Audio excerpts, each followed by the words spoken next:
monetizing digital services since 2004, boosting the entertainment industry by making digital content accessible for everyone. AWG, where innovation meets monetization. Welcome to the Human Capital Innovations Podcast. We're your source for personal, professional, and organizational growth and development, where we share original research, explore industry trends, and interview executives and thought leaders from across the globe. We hope you join us often for practitioner-oriented content around all things related to leadership, HR, talent management, organizational development, and change management. Maximize your personal and organizational potential with Human Capital Innovations Podcast.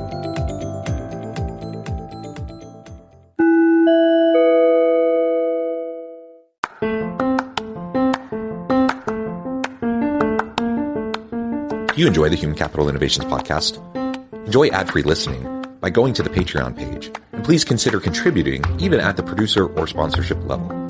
And please leave a review. Thank you for your support.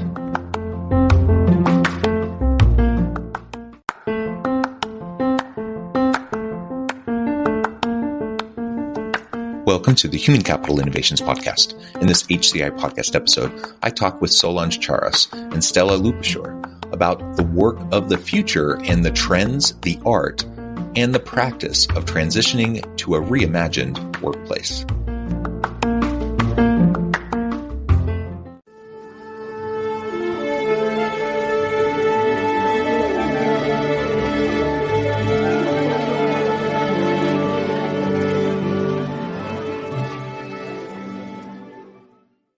Solange Charas and Stella Lupashore, welcome to the Human Capital Innovations Podcast. Thrilled to be here. Yeah, it's great to have you both. You're joining us from the New Jersey, New York area. I'm south of Salt Lake City in Utah. And today we're going to be talking about your recent book, about the work of the future and trends, the art, and the practice of transitioning to a reimagined workplace. And I think this is such an important topic. It's one that I spend a lot of my time and energy on and in this space as well. So I think this will just be a really fun conversation. As we get started, I wanted to share my guest bios with everybody. Solange Charas is the founder and CEO of HC Moneyball, an adjunct professor and a governance researcher and thought leader. Her SaaS product, HC Metrics, delivers capabilities for subscribers to quantify the material impact of human capital on corporate performance and understand the effectiveness of human capital programs in generating HCROI. She is an expert in the area of human capital disclosures required at a variety of SDG governance frameworks, the SEC and the ISO. And she has served on public boards and has held the chairperson role for audit and compensation committees. She has also served on private, for-profit, nonprofit, and higher education boards. Stella Lupashore is a thought leader, speaker, educator, and futurist on a mission to humanize the workplace through the use of design thinking, technology, analytics, and future thinking to create inclusive workplaces. She is the co-author of Humanizing Human Capital, Invest in Your People for Optimal Business Returns, and Humans at Work, the art and practice of creating the hybrid workplace. A pleasure to have you both with me today. Anything else either or both of you would like to share with me and my audience by way of your background or personal context before we dive on in? I think that the conversation is going to probably shed more light on how we think and how we operate. Perfect. So why don't we start with a little bit of a background to your recent book. Tell us about kind of the how and the why behind it. You know, why this book? Why now? Why did you feel like it was important to share? And then we can start to dig in and pull apart, some of the key elements that you focus on in your book. Stella and I were introduced by a mutual acquaintance who saw something that in each of us that would resonate with the other. And he was absolutely right. When we met, for me, it was finding another sister from a different mother. And we, as Stella would say, we were finishing each other's sentences even in that first meeting. And my focus is on data analytics and the use of data to inform decisions. And Stella's interest was on the future of work. And we had talked about how there are books that talk about data analytics, and there are books that talk about the future of work, but there wasn't a book that really combined the two interests, the two streams. we talked a lot in the early days about the signals that organizations give, and how HR people are sort of deaf to those signals because they have no way to transform or translate those signals into actions. And even if they did, if they're deaf to the signals, they're probably not aware of the future trends and how to apply those signals to anticipate the future of work and support their organizations in the service of sustainable enterprise performance. And that's the other thing that we had in common, that as Dave Ulrich would say, we don't do HR for the sake of HR. We do HR in the service of the organization and the customers of the organization. So that's how I think that was the germ of or the genesis of the book. Stella, do you have anything?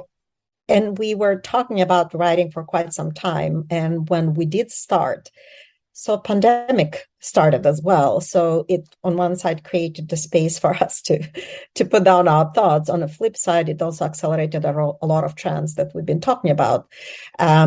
We have seen how the focus from just primarily on shareholder value creation has shifted, how safety and some of these fundamental workplace expectations became critical in order to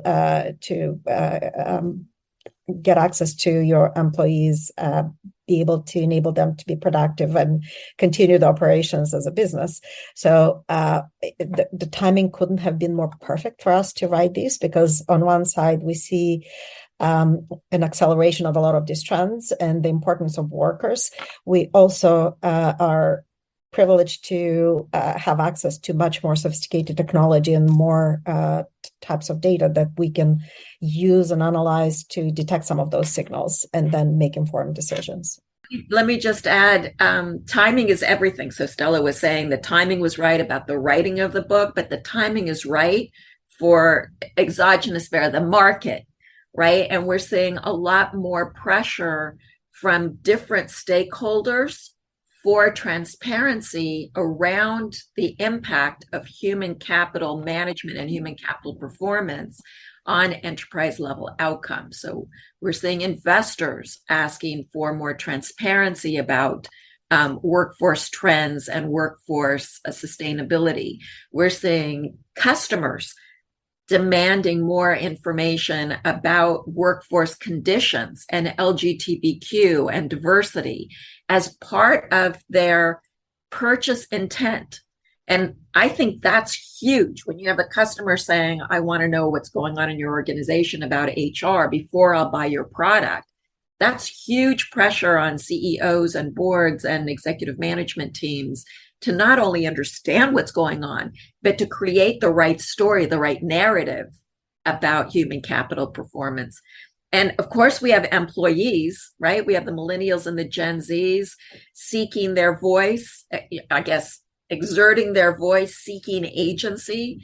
And I love to say, I'm from Missouri, right? The show me state. Don't tell me what you're going to do for me. Show me what you've done for others that look like me coming into your organization. So I think employees are really getting a lot more sophisticated about how they make decisions to join a company and stay with a company related to how companies treat them as capital, as something to invest in. Yeah, very well said. I know one of the things you talk about are what you call the 4Ds. And I want to explore that a little bit. So how the demographic, digitization, the datafication, and the disintermediation are disrupting how, where, and when, and the why of how we work. Let's pull that apart a little bit. Tell us a little bit more about how you approach that in your book and why you think this is really important for leaders and for organizations to be thinking about these 4Ds.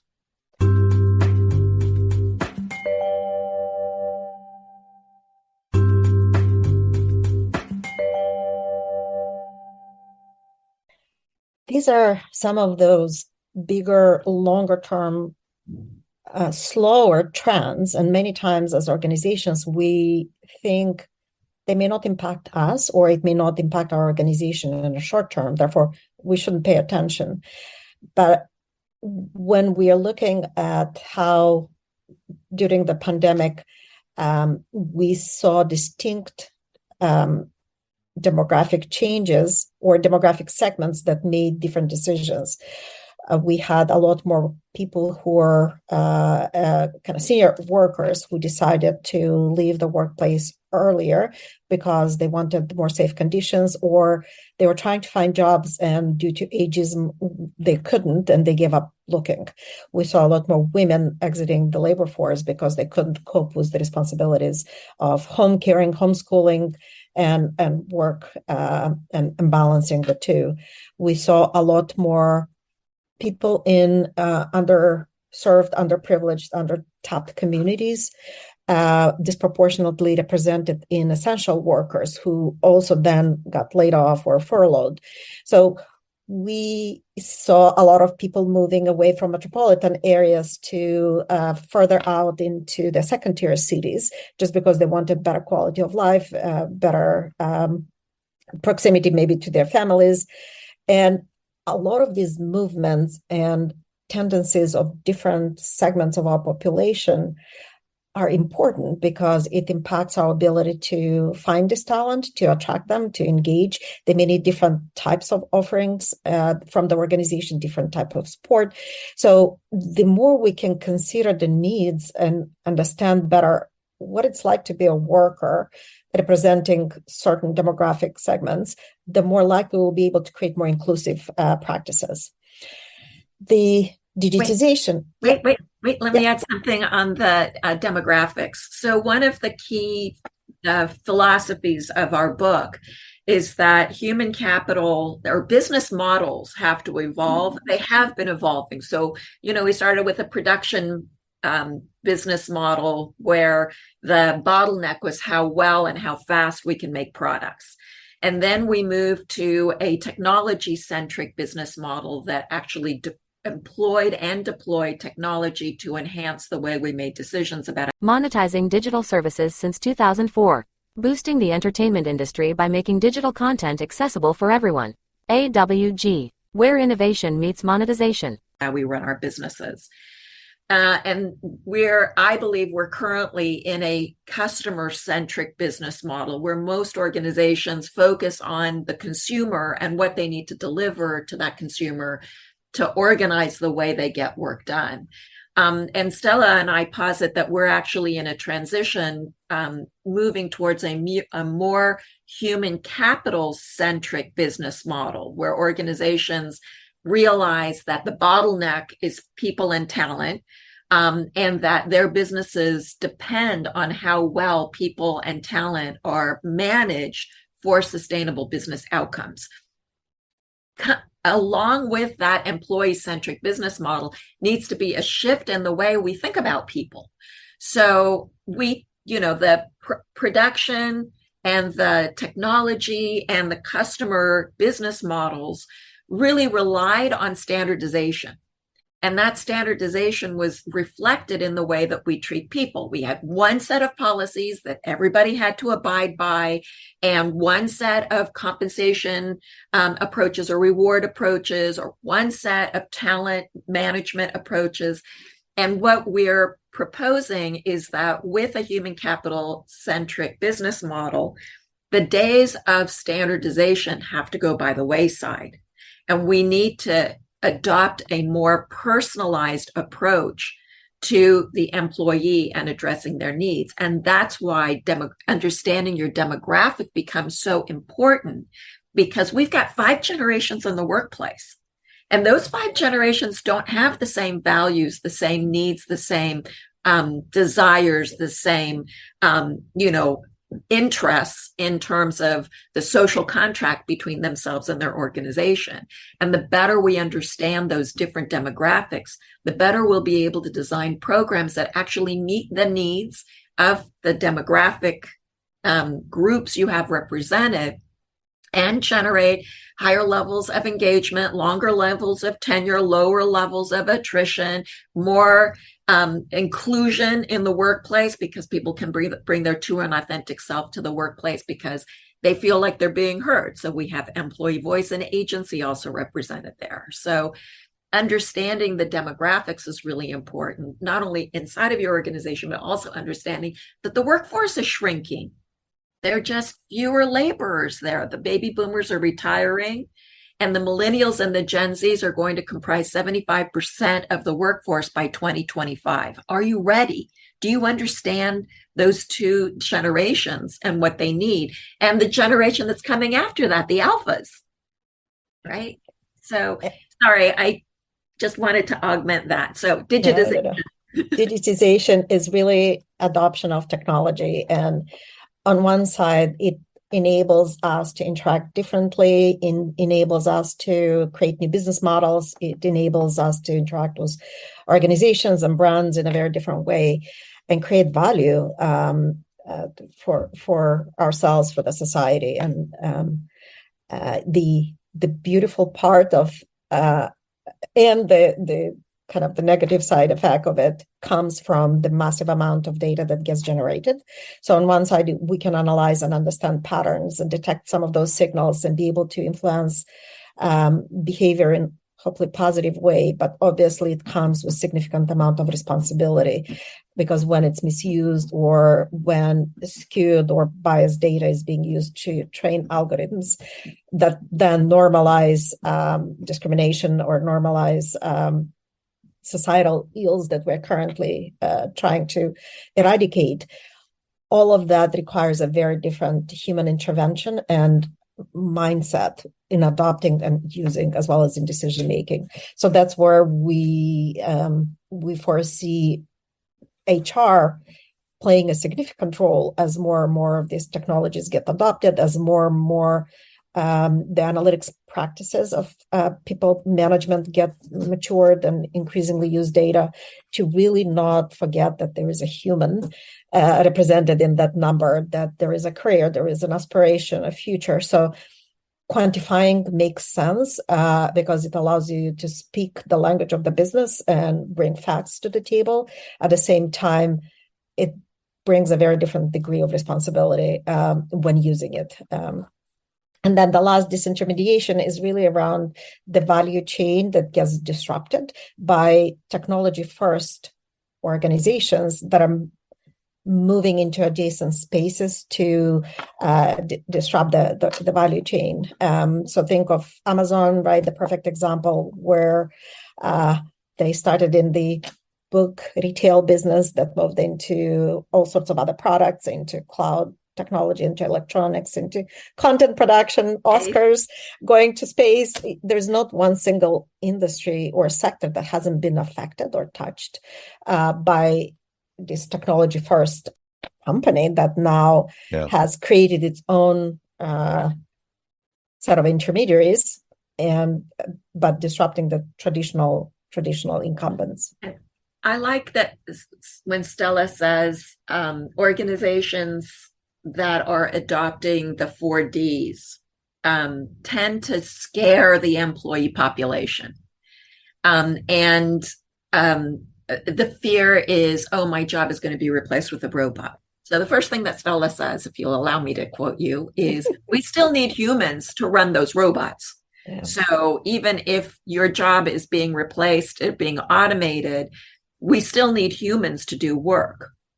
And what I say is, when we are replacing the repetitive, rote, low value aspects of jobs with technology, with machine learning, with robotics, with digitization, like chatbots as customer service, you actually create the space, create the opportunity to design more cognitive laden, more interesting work for humans to do. And because we understand that we have to retool, we have to retrain. Organizations also, because the research shows that the more you invest in training and development, the better your company does. Organizations are more inclined now to provide training and development, to reskill and retool and upskill to strengthen their organization's bench strength. So don't be afraid of these trends. These trends are actually helping humans. That's why we call it humanizing human capital. And, you know, as we sort of address the naysayers that say, well, the 4Ds dehumanize the whole process. It's actually the opposite. So here's my, you know, Star Trek geekiness. Dr. Spock would say, he wasn't a doctor, sorry. Spock would say, the wrong Spock. Spock would say, the needs of the many outweigh the needs of the few. And these 4Ds help you actually understand the needs of the many and not just hear the squeaky wheel that make organizations take action that actually hurt more people than they help.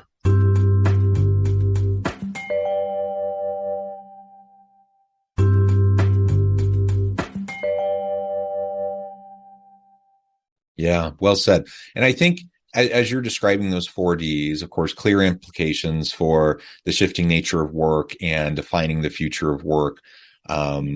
Unfortunately, we don't have time to get into all of that today, but I did want to hit on, before we wrap things up with this conversation, around evolving the employment value proposition with our people as the nature of work shifts. And as you just described, you know, each wave of the industrial revolution, and people talk about how we're in industry 4.0, automation has always been a part of that. And every time there's been some new form of automation, now we're just talking about advanced robots, AI, deep machine learning, but there's always been some form of automation. And every time that takes away the repetitive, rote tasks, the things that most people don't like to do anyways, and it creates a whole new slate of opportunities that didn't exist previously. So there's always going to be humans doing important work. I just think we're going to be doing more meaningful, more important work because we can automate the rest of it, you know, that most people don't want to do anyways. All of this shifts, though, that employment value proposition. And there's this shifting psychological contract, the changing social contract between workers and employers. Let's talk about that just a little bit in our remaining few minutes together. Can I just compliment the fact that you use the word workers as opposed to employees? Number one, we have significantly broader set of options when it comes to the talent pools we can utilize to perform the work. And increasingly, we tend to focus on employees as the primary group, when in fact we have contractors, we have freelancers, we have teams, we have partnerships, we have all sorts of relationships with individuals who are helping us or partnering with us to perform the work. And we need to think of them holistically. And when it comes to value proposition, they all come to work for different reasons, right? I hope most of them want to work for a company that provides safe working conditions, that provides fair remuneration. But the more you think about that pyramid of needs, the more complex it gets. Some people want to learn a new skill. Some people want to be affiliated with an organization that is going to amplify their personal brand. Some people want to have access to perks and well-being benefits. Some people want to have pride for the company's products and brand in the marketplace. Some people want to leave a legacy. So the more we can understand and use the data to understand the preferences and needs, because those will differ depending on their life stage, depending on their circumstances at home, health conditions, cognitive abilities, all of those things are now becoming easier to quantify, and we can then start adapting and personalizing the offerings to different segments and what they expect. Yes, this may be a little bit more complex from a HR perspective, but again, analytics and data and technology can provide that type of personalization. Or at the minimum, as an organization, we need to think, what is it that we want to be known for as a company, and how can we build those propositions into the decisions that we're making about the workforce, because that will then attract the talent that is compelled or attracted by that. And John, you were talking about, back through the Industrial Revolution, how technological advances have actually been the root cause of transformation and change.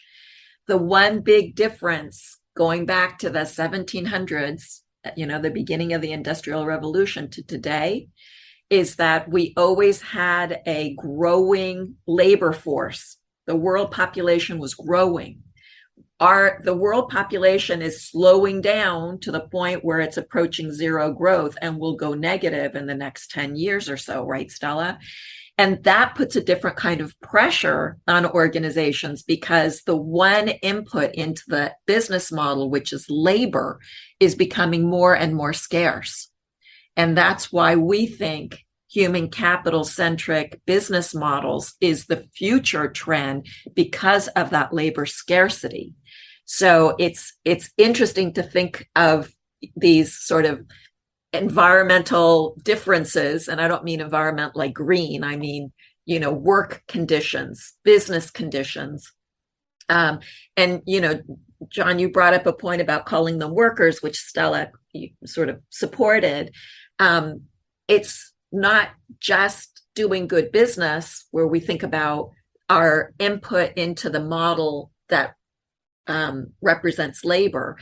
The investors are looking at that. So the SEC is asking for transparency about the different types of laborers or workers you have in your organization, because it does correlate to an organization's sustainability, right?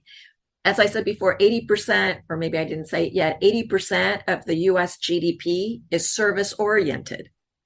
We need people to deliver services. And if your organization can't manage the talent, can't source the talent, can't retain the talent, you lose your competitive advantage.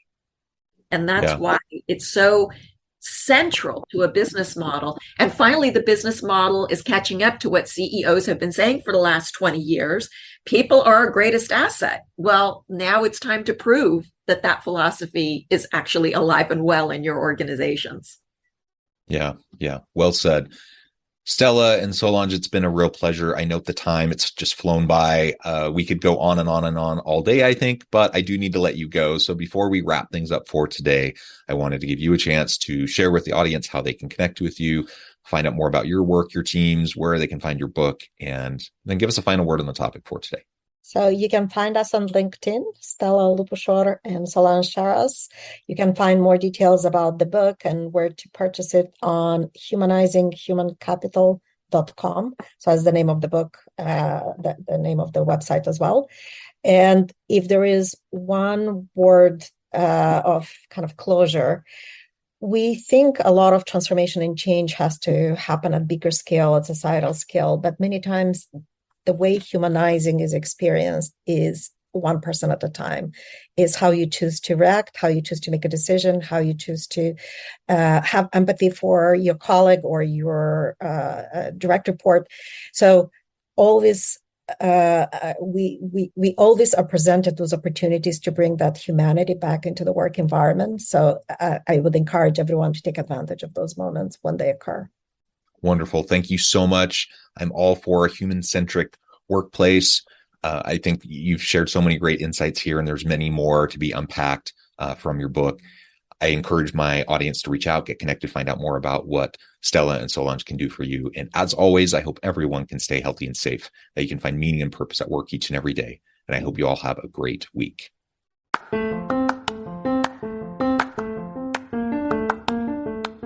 If you enjoy the Human Capital Innovations podcast, enjoy ad-free listening by going to the Patreon page, and please consider contributing even at the producer or sponsorship level. And please leave a review. Thank you for your support.